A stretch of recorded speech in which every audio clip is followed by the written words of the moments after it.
Tetris est le nom d'un des plus grands classiques des jeux vidéo où le but est de former un maximum de lignes, de rangées, avec des pièces telles des briques de différentes formes.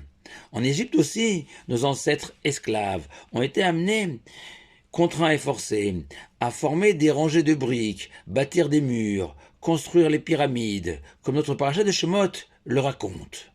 Les Égyptiens ont rendu la vie amère aux Hébreux par le dur travail du mortier et des briques, et par tout le travail dans les champs, ces travaux qu'ils exécutèrent et qui furent d'une dureté extrême. Cet esclavage que l'Éternel avait annoncé à notre patriarche Abraham lors de l'alliance des morceaux, Brit Ben Abetarim en hébreu, afin, selon nos sages, purifier les enfants d'Israël dans le creuset égyptien, acquérir la foi absolue dans le Tout-Puissant, qui seul les délivrera de cet exil insupportable et conduira nos ancêtres au pays des Canaan. Ce qui se réalisa, comme nous le rappelons matin et soir, en nous souvenant de la sortie d'Égypte et de cette expérience terrible, mais néanmoins indispensable. Ce mortier et ces briques, symboles de la souffrance, comme des matériaux fondateurs du peuple juif, comme si la douleur et la peine étaient des compagnons de route inséparables de l'histoire d'Israël. Sauf que de manière étonnante, le Zohar métamorphose littéralement l'ensemble de ce verset et explique. Le dur travail infligé par les Égyptiens aux Hébreux renvoie aux nombreuses questions soulevées dans le Talmud. Le Zohar s'appuie sur la synonymie entre caché, dur et kushia, une question talmudique. Puis le Zohar poursuit. Chomer, le mortier, désigne le Kalvachomer, ce raisonnement a fortiori, dont regorge la Torah et le Talmud. Le Vénim, les briques, composées des mêmes lettres que l'Avan, la couleur blanche, pour décrire le processus de l'Ibun Halacha, l'éclaircissement de la loi juive, dans ses plus petits recoins, dans ses plus petits détails. Les travaux durs dans les champs symbolisent, eux, la Braïta, ces enseignements de nos Tanaïm, sages de l'époque romaine, restés à l'extérieur du canon officiel de la Mishnah, tels les champs hors de la ville. Enfin, dureté extrême correspond au Teiko dans le Talmud. Situation où nos Amoraïm, les sages du Talmud, concluent qu'il est impossible de poursuivre plus en avant la discussion et de répondre à la question posée. Farer, littéralement, dureté extrême, peut signifier aussi une objection, une critique qui rend caduque tout un raisonnement et empêche toute conclusion pratique. Zohar incompréhensible, qui a l'audace de comparer l'esclavage égyptien et l'étude du Talmud, à moins de se souvenir de la révélation du Midrash cité par Rashi, commentant l'ordre de Pharaon donné à Aaron et Moshe, descendants de Lévi. Cessez de détourner les enfants d'Israël de leur ouvrage et de leur parler de liberté. Retournez à vos tâches personnelles. De ces dernières paroles de Pharaon, nous pouvons déduire qu'Aaron et Moshe, ainsi que l'ensemble de la tribu de Lévi, accomplissaient un travail personnel et n'étaient pas astreints à l'esclavage en Égypte.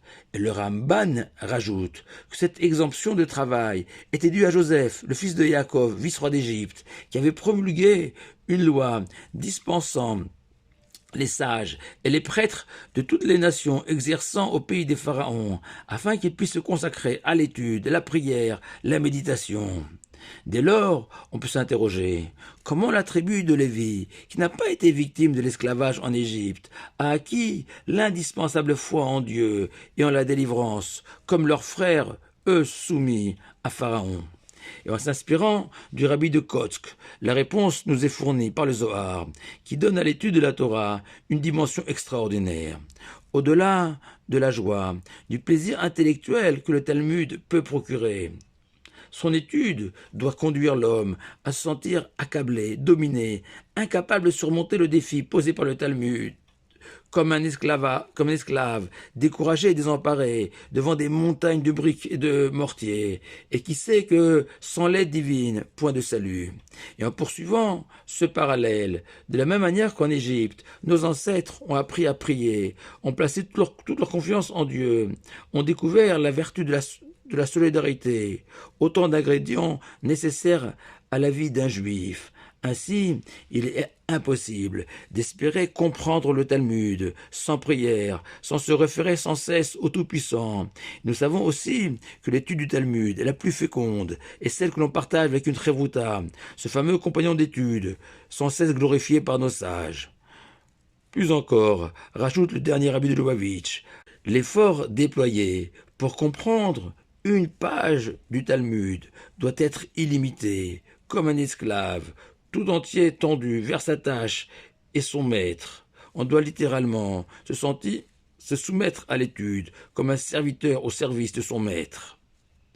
Le Harizal, géant de la Kabbale, suait à grosses gouttes devant une page de Gemara. Dans un esprit chassidique, mais c'est tellement beau que je ne peux m'empêcher de le répéter. On raconte au sujet de Rabbi Duber Schneerson, deuxième rabbi de Lubavitch, et surnommé le rabbi du milieu, qui lorsqu'il étudiait la Torah, même le petit bouton en tissu qui surmontait sa kippa, sa calotte, transpirait de sueur. Et c'est ainsi que la tribu de Lévi a vécu en Égypte, penchée sur le livre sacré, se préparant à la délivrance des enfants d'Israël du pays des pharaons, et ce grâce au génie de Yosef qui avait exonéré le clergé de tout esclavage. Et Rabbi Avraham Chaim Shor, sage ukrainien ou galicien comme on disait à l'époque, de la petite ville de Stanov, située à l'est de Lvov, écrit que c'est pour cette raison que Moshe, lévi de son état, a veillé à emporter personnellement les ossements de Yosef lors de la sortie d'Égypte vers le pays des Canaan, et ce en reconnaissance pour cette loi fabuleuse.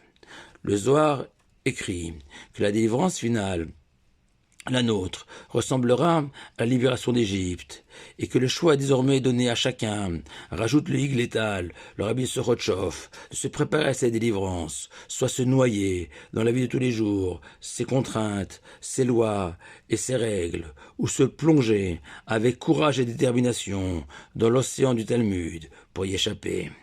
Pour la petite histoire, et pour conclure, en 1993, le cosmonaute russe Alexander Sobronov emporta avec lui, à bord du vaisseau spatial Soyouz 17, le jeu de Tetris. Et de ce fait, Tetris et ses briques fut le premier jeu vidéo à être joué dans l'espace. Pour un talmudiste, nul besoin de vaisseau spatial pour découvrir les sphères célestes. Les briques et le mortier du Talmud permettent de s'élever encore plus haut. Shabbat Shalom à vous tous.